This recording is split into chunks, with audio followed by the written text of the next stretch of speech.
우리가 만날 9번째 소선지자는 스바냐, 하나님의 기쁨을 선포한 선지자입니다. 9번에 걸쳐서 살펴오고 있는데요. 보통 선지자들은 그들의 출신 지역이나 직업 또는 그의 아버지의 이름 정도를 언급하는 것으로 자기소개를 시작했어요. 앞에 보면 엘고스 사람 나훔 또는 드고아의 목자 아모스, 아미떼의 아들 요나 등등으로 말입니다. 그런데 오늘 우리가 대하려고 하는 스바냐는 조금 특이합니다. 그는 자그마치 4대에 걸친 자기의 족보를 소개하면서 자신은 유대의 왕이었던 히스기야의 현손이라는 것을 언급합니다. 자부심이 대단하죠? 맞아요. 그는 왕족이었습니다.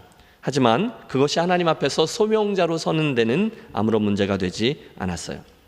자, 우리가 BC 8세기에서 BC 한 6세기에 있는 소선지자들을 다루고 있는 건데 지금 이 스바냐 시대는 북이스라엘은 이미 아수르에게 멸망을 당한 상태였고 남유다 또한 큰 위기 앞에 서 있을 때였는데 이 스바냐는 나훔, 하박국, 예레미야와 함께 강력한 하나님의 경고를 선포합니다.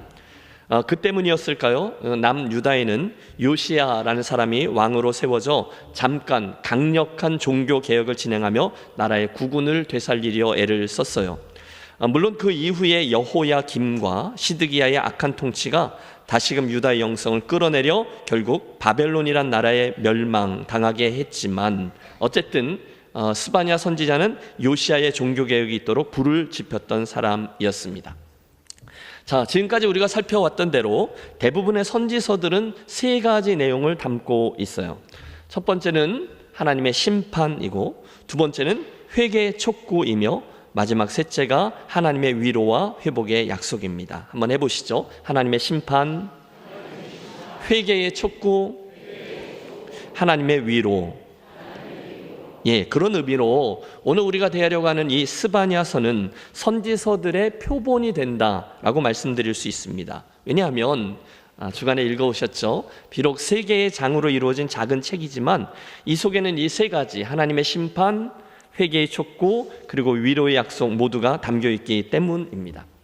내용상 1장에는 예루살렘과 유다를 향한 하나님의 심판 이야기가 나오고 2장에는 그 심판이 확대되어서 열국을 향한 심판 이야기도 나오고요. 그런데 마지막 3장에 이르러서 회개하고 돌이키라 그들이 남은 자들이다 라는 말씀과 함께 제일 끝에 그런 남은 자들에게 주시는 격려와 약속이 이어지고 있습니다. 자, 오늘도 이 스바냐서의 말씀을 대하면서 그 속에 드러나는 세 가지 중요한 말씀 주제를 우리 함께 묵상하며 오늘 우리들에게 주시는 은혜를 나누어 보겠습니다. 그 세 가지는 각각 여호와의 날 심판이고요, 남은 자 우리를 향한 바람이고요, 그리고 나를 향한 하나님의 마음인데 거기에 드러나고 있는 하나님의 성품에 관한 것입니다. 자, 하나씩 생각해 보시죠. 자, 가장 먼저 스바냐는 여호와의 날 하나님의 심판을 선포합니다. 우리가 저 앞에 두 번째 시간이었죠. 요엘서를 살필 때 이미 여호와의 날이라는 심판의 날에 대해서 배웠습니다. 그날은 하나님의 심판을 이야기하는 특별한 용어로서 오늘 이 스바냐서에서도 똑같이 등장합니다. 곧 너희의 유다, 너희들을 향한 하나님의 심판, 여호와의 날이 곧 이를 것이다 라는 예언의 말씀이죠. 특별히 그날 이런 이들은 반드시 당신의 진노를 피하지 못하고 심판을 받게 될 것이다 라는 말씀이 나와요. 잘 들어보세요. 먼저는 우상 숭배자들입니다. 1장 4절을 보세요. 내가 유다와 예루살렘의 모든 주민들 위에 손을 펴서 남아있는 바알을 그곳에서 멸절하며 그마림이란 이름과 및 그 제사장들을 아울러 멸절하며. 하나님은요 지금 유다 땅에 가득 퍼져 있는 바알 신의 흔적들을 너무너무 미워하셨어요. 나 외에 다른 신을 너희에게 두지 말라, 우상을 섬기지 말라. 여러분, 십계명이 아예 그렇게 시작하고 있지 않습니까? 그런데 그렇게 경고를 했음에도 불구하고 이스라엘은 가나안 땅에 들어가자마자 물질적인 풍요를 소원하며 농경의 신이 바알 신이었거든요. 그를 쫓기 시작합니다. 그리고 나서 수백 년 동안 그들은 지긋지긋하게 그 거짓 신들과 우상들을 쫓아다녔어요. 하나님의 첫 번째 경고, 우상 숭배자들 그들을 내 반드시 심판하리라. 5절에 이르면 하나님께서는 지붕에서 하늘의 뭇 별에게 경배하는 자들과 라고 말씀하시면서 별들을 숭배하는 자들도 멸하겠다 말씀하십니다. 여러분, 요즘도 그런 거 나오나요? 스포츠 신문에 보면 별자리, 오늘의 운세 이런 거 있잖아요. 젊은 친구들 그런 거 많이 하죠. 점성술 어떻고 별자리가 어때 많이들 하죠. 사랑하는 성도 여러분, 재미로라도 모양으로라도 그런 것은 읽지도 하지도 마세요. 하나님이 반드시 그런 이들을 심판하겠다 하셨습니다. 또 있어요. 여호와께 맹세하면서 말감을 가리켜 맹세하는 자들과, 이게 무슨 뜻인가 하면 한편으로는 여호와께 맹세하면서 하나님을 섬기면서 동시에 한편으로는 다른 이방신도 섬기는 양다리 작전을 시행하는 이들, 그들도 심판을 받을 것이다 라고 말씀하셨어요. 여기 사주팔자 보러 다니는 권사님들 조심하셔야 합니다. 하나님은 그들에 대해서 반드시 진노하시고 심판하신다 말씀하셨어요. 두 번째, 하나님을 없다 하는 자들도 여호와의 날 심판을 맞게 될 것입니다. 여러분 6절을 보세요. 여호와를 배반하고 따르지 아니하는 자들과 여호와를 찾지도 아니하며 구하지도 아니한 자들을 멸절하리라. 사람들 가운데 하나님을 찾지도 않는 자들 있잖아요. 그들도 심판하겠다는 거예요. 여러분, 하나님이 원래 우리 사람을 지으실 때 우리 안에 영원을 사모하며 하나님을 찾는 심령, 그 심성, 그 공간을 담아 놓으셨어요. 그래서 파스칼이 말하잖아요. 우리 사람에게는 본질적으로 하나님으로만 채울 수 있는 공간이 있다는 거예요. 그런데 많은 사람들이 아예 하나님은 없다라면서 그분을 찾지도 않습니다. 중간중간 좀 착하게 또 윤리적으로 나름 바르게 살려고 하는 이들이 있기는 합니다만 여러분 소용없어요. 하나님을 없다 하는 자, 하나님을 찾지 않는 자, 그들은 반드시 심판을 받게 될 것입니다. 마지막 세 번째, 하나님을 조롱하는 자도 심판을 받는데요. 12절, 여호와께서는 복도 내리지 않고 화도 내리지 아니하시리라 하는 자를 등불로 두루 찾아 벌하리니. 하나님이 있다고? 어디? 있으면 나같이 죄짓고 마음대로 사는 사람 벌 주셔야지 왜 안 주셔? 정말 있으면 좀 한번 나와보라 그래 하는 이들 있잖아요. 그들 모두 다 심판을 받게 될 것입니다. 그러므로 여러분, 말씀하시는 여호와의 날, 곧 크고 두려운 날이 이르기 전에, 전도서의 말씀이잖아요. 너의 창조주를 기억하고 반드시 그분 앞에서 인생길을 걸어가는 저와 여러분이 되시기를 축원합니다. 여러분, 그 길이 선명한, 여러분 우리는 한 번 살고 마침표에 이르게 되는 존재이잖아요. 누가복음에 보면 예수님께서 행해 주신 불의한 청지기 비유가 나옵니다. 주인이 오래 자리를 비웠어요. 그때 마치 주인이 없었던 것인 양 자기 마음대로 행했던 매니저가 한 명 있었습니다. 그런데 어느 한순간 가만히 있어봐, 그 주인이 다시 오실 거지? 이 사실을 딱 떠올린 후에 그 갑자기 이상한 행동을 합니다. 빚진 자들 다 불러서 빚을 이만큼씩 탕감해주고 힘든 이들을 막 도와주는 등 마구 선심을 써요. 그 이야기를 하시면서 예수님께서는 그 행위가 옳다 그르다 이 윤리적인 판단을 해주는 게 아니라 그 청지기에 있는 지혜, 즉 주인이 돌아와서 다시금 나를 만나게 될 것이지, 그때를 생각해서 미리 그걸 준비하고 있는 점을 칭찬하셨습니다. 그걸 유념하라는 거예요. 따라서 이 아침에 스바냐서의 말씀을 대하면서 우리 예수님 비유에 등장하는 그분은 그 불의한 청지기의 지혜를 빌려 오겠습니다. 옆에 분에게 말씀해 주세요. 심판의 날은 반드시 옵니다. 여러분, 옆에 분이 기분 나쁘셔도 할 수 없어요. 그 날이 곧 있고 분명하다라는 것을 유념하며 살아가자, 이런 권면이죠. 저는 믿습니다. 그 심판의 날이 우리에게 있다라는 것을 분명히 믿으면 오늘을 반드시 잘 살 수 있어요. 맞나요? 사실 세상은 오늘도 잘 돌아가고 있는 듯 보입니다. 사람들은 각기 자기들의 우상을 쫓고, 많은 사람들은 하나님이 없다라고 말하면서도 잘 살고 있어요. 심지어 하나님을 조롱하는 이들도 있죠. 그런데 그러거나 말거나 우리는 그들의 말이 아니라 우리 하나님께서 주신 말씀을 믿습니다. 뭐죠? 심판은 반드시 있다라는 말씀이죠. 권합니다. 오늘 스바냐 선지자의 이 말씀 때문에 또 한 번 심판의 날, 즉 우리들 인생의 마침점을 의식하고 살아서 우상이 아니라 하나님을 경외하며 살아가는 저와 여러분이 되시기를 축원합니다. 두 번째, 스바냐서에서 우리가 주목하려고 하는 말씀의 주제는 남은 자에 관한 말씀이에요. 이것도 따라해 주세요. 남은 자 사상, 남은 자. 여러분, 성경 전체를 아우르며 하나님이 강조하시는 바가 하나 있습니다. 그건 온 세상은 아무리 죄악으로 물들고 그래서 모두들 멸망의 위기 앞에 선다 해도 하나님은 반드시 어딘가에 당신의 남은 자들을 숨겨놓고 준비하곤 하신다는 거예요. 스바냐서 1장과 2장 하나님의 심판이 한참 선포되고 있습니다. 막 내가 심판할 거다, 그들도 심판할 거다. 그런데 3장 12절 이르러 갑자기 이렇게 말씀하시죠. 내가 곤고하고 가난한 백성을 내 가운데 남겨두리니 그들이 여호와의 이름을 의탁하여 보호를 받을지라. 13절도 그들에 대한 말씀이 나옵니다. 같이 읽죠. 이스라엘의 남은 자는 악을 행하지 아니하며 거짓을 말하지 아니하며 입에 거짓된 혀가 없으며 먹으며 먹고 누울지라도 그들을 두렵게 할 자가 없으리라. 무슨 뜻입니까? 하나님이 그 난세에도 반드시 하나님의 사람들, 특별히 남겨둔 이들이 있다는 거예요. 여러분 성경을 보세요. 창세기 6장 온 세상이 죄악으로 차고 넘쳐서 다 홍수로 심판받아 멸망하게 될 때에 하나님은 의인 노아와 그 가족들을 남겨놓으셨습니다. 우리가 열왕기상에서 보았죠. 엘리야 선지자가 로뎀나무 아래서 실망 가운데 절규하잖아요. 하나님 다 죽고 나만 남았습니다. 그때 하나님 말씀하시죠. 걱정하지 마라. 내가 이런 난국에도 아직 바알에게 무릎 꿇지 않은 자 7천인을 남겨두었느니라. 여러분 이사야 선지자도 소망 가운데 소망 중에 그 외침을 하죠. 밤나무와 상수리나무가 배임을 당하여도 그 그루터기는 남아있는 것 같이 거룩한 씨가 이 땅에 그루터기니라 하시더라. 다 사라지는 것 같아요. 교회들도 다 타락한 것 같고 배교한 것 같아요. 주위를 둘러보면 여호와 하나님을 두려워하는 지도자들이 많이 보이지 않아요. 그래서 우리가 보기에는 참 소망이 없다라고 쉽게 말하고 싶지만 기억하십시오. 하나님은 어떤 상황에서도 하나님께서 귀히 여기시고 끝까지 믿음을 지켜내는 당신의 남은 자들을 숨겨 놓으십니다. 그리고 그들을 통해서 당신의 역사를 써 내려가시죠. 여러분 우리 하나님은 절대로 손해보지 않으시는 분임을 기억하십시오.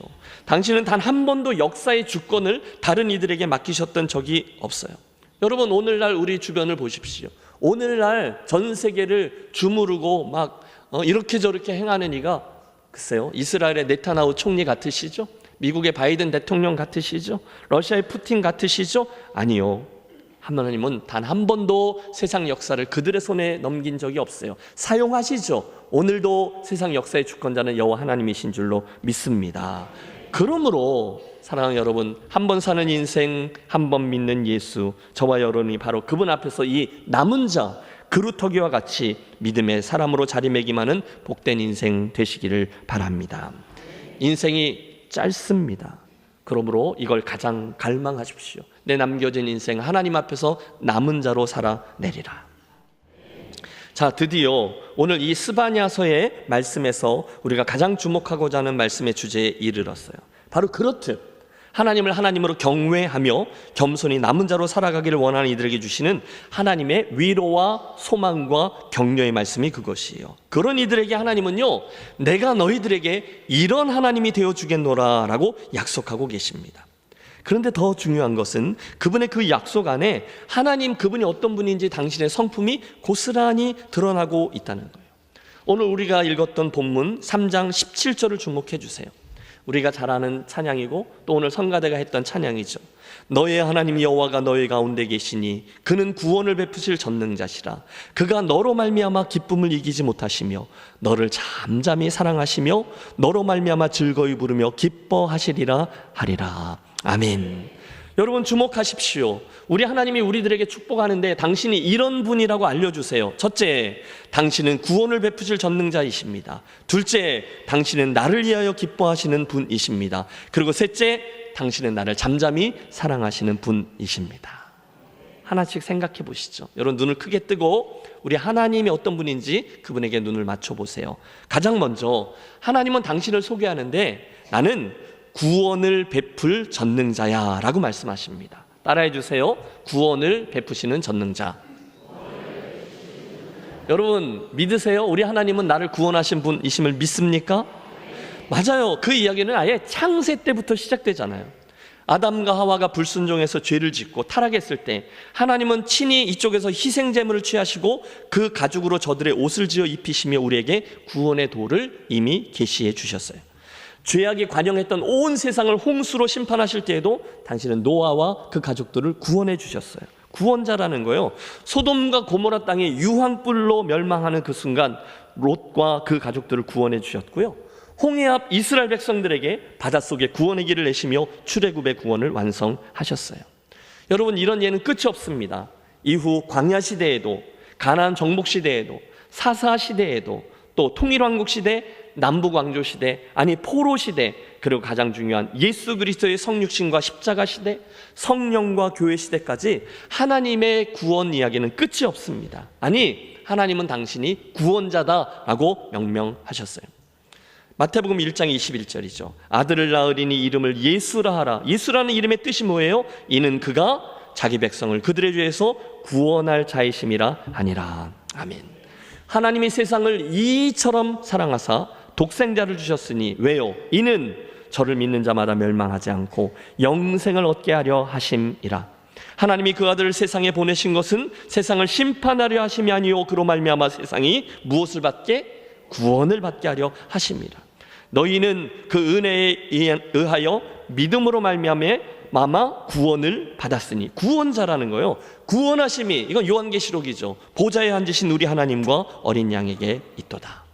여러분, 이 모든 말씀들은 한 가지 사실을 드러냅니다. 무엇보다 우리 하나님은 우리를 구원하시는 전능자 하나님이라는 사실 기억하여 주시고, 특별히 그분이 주신 그 구원을 날마다 일부러 기억하고 되뇌이고, 그게 뭔지, 그래서 그 결과 내가 오늘 어떤 존재가 되었는지, 오늘 어떻게 그 구원을 누리며 살아가야 하는지를 현재형으로 되뇌이면서 누리며 살아가는 저와 여러분이 되시기를 바랍니다. 주 예수를 믿으라. 그러면 어떻게 돼요? 너와 내 집이 구원을 받으리라. 믿습니까? 내가 곧 길이요 진리요 생명이니 나로 말미암지 않고는 아버지께로 올 자가 없느니라. 믿습니까? 예, 우리 하나님은요, 무엇보다 나를 구원하시는 하나님이라는 거예요. 이게 가장 중요합니다. 많은 분들이 불만을 토로합니다. 야, 너희는 왜 그렇게 고지식하고 독선적이냐? 어떻게 예수를 믿는 일, 그것만이 구원의 길이라고 주장할 수 있느냐? 그런데 답은 의외로 간단합니다. 그분이 그렇게 만드신 거예요. 죄에서 구원받아 영생을 얻으려면 그 방법밖에 없다는 거예요. 다른 이로서는 구원받을 수 없나니 천하 사람 중에 구원을 받을 만한 다른 이름을 우리에게 주신 일이 없습니다. 하나님이 그렇게 정하신 거죠. 그분의 말씀이에요. 그 방법뿐이라는 거예요. 17절을 더 보십시오. 그 다음에 이어지는 하나님의 두 번째 성품은 더 감격스럽고 더 친근하고 더 위로가 됩니다. 그가 너로 말미암아 기쁨을 이기지 못하시며. 여러분, 하나님이 어떤 하나님이시라고요? 나로 말미암아 기쁨을 이기지 못하는 하나님이시랍니다. 와, 여러분, 이 말씀을 가만히 묵상해 보십시오. 성경에 하나님이 나를 바라보며 기쁨을 이기지 못하는 모습이 어디에 나올까 생각해 봤더니 금방 생각났어요. 여러분, 이번 주 화요일이 우리 그 월상 새벽 기도회인데요, 그때 나눌 말씀이에요.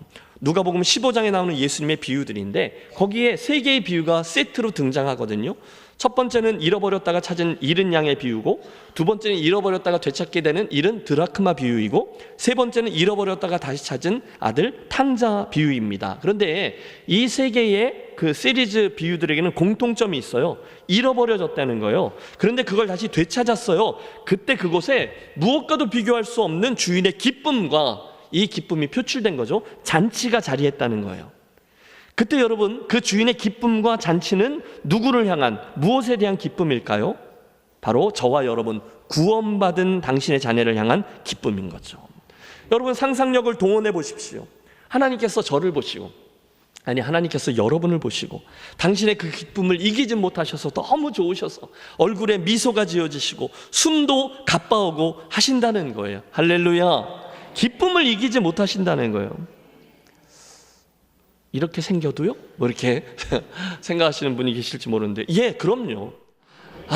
여러분, 자부심과 자긍심을 가지세요. 나는 생긴 건 이래도 하나님이 나를 사랑하시고 기뻐하시는 그런 존재지. 당신은 오늘 당신을 아는 나를 보며 당신을 아버지라고 부르는 나를 보며 기쁨을 이기지 못하신다 하셨지. 여러분, 솔직히 그렇지 않습니까? 저와 여러분은 이 온 세상에 있는 몇십억의 인구 중에 몇 퍼센트 되지 아니하는 구원받은 하나님의 자녀예요. 할렐루야. 우리는 하나님의 기쁨의 대상이에요. 옆에 분에게 말씀해 주세요. 하나님은 당신을 기뻐하십니다. 너무너무 기뻐하십니다. 너무너무 기뻐하십니다. 예, 하나님의 두 번째 성품이에요. 한 가지만 더 17절에서 보게 되는 하나님의 세 번째 성품이 나옵니다. 너를 잠잠히 사랑하시며 너로 인하여 즐거이 부르며 기뻐하시리라 하리라. 와, 하나님의 나를 향한 시선을 보세요. 그분의 나를 향한 은혜가 더 커지고 깊어집니다. 그분은 나를 잠잠히 사랑하시는 분이래요. 여러분, 이 말씀을 잘 묵상해 보세요. 그분이 나를 잠잠히 사랑하신다. 여러분, 왜 그분이 나를 잠잠히 사랑하신다고 하실까요? 요란하고 떠들썩하게 사랑하실 수도 있는데 큰 소리로 사랑하실 수도 있고 큰 행동으로 사랑하실 수도 있잖아요. 그런데 왜 당신은 유독 잠잠히 사랑하신다고 하셨을까요? 성경에는 안 나와요. 그러니까 묵상하는 거죠. 어쩌면 그 이유가 하나님이 정말로 나를 향한 당신의 그 큰 사랑, 기쁨을 그렇게 마음만큼 요란하게 티나게 사랑하시면, 당신의 욕심만큼 그렇게 나를 사랑을 다 표현하면서 사랑하신다면 아마 우리들 중에는 그 누구도 그분 사랑의 강도를 당해낼 수가 없기 때문이겠다라는 생각을 해보았어요. 자, 결론을 맺어보시죠. 물론 여러분, 하나의 선지서로서 스바냐서는 물론 여호와의 날, 심판을 강조하며 이스라엘의 회개를 촉구했습니다.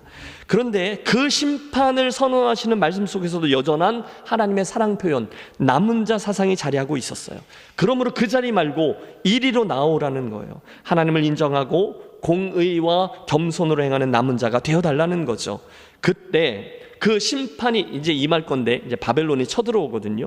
그 심판의 한가운데를 통과하며 어디든지 그곳에서 남은 자가 되든지, 아니면 바벨론의 포로로 끌려가서 70년 동안 신앙을 지키면서 남은 자가 되든지, 그분은 그렇게 하라 우리를 부르셨어요.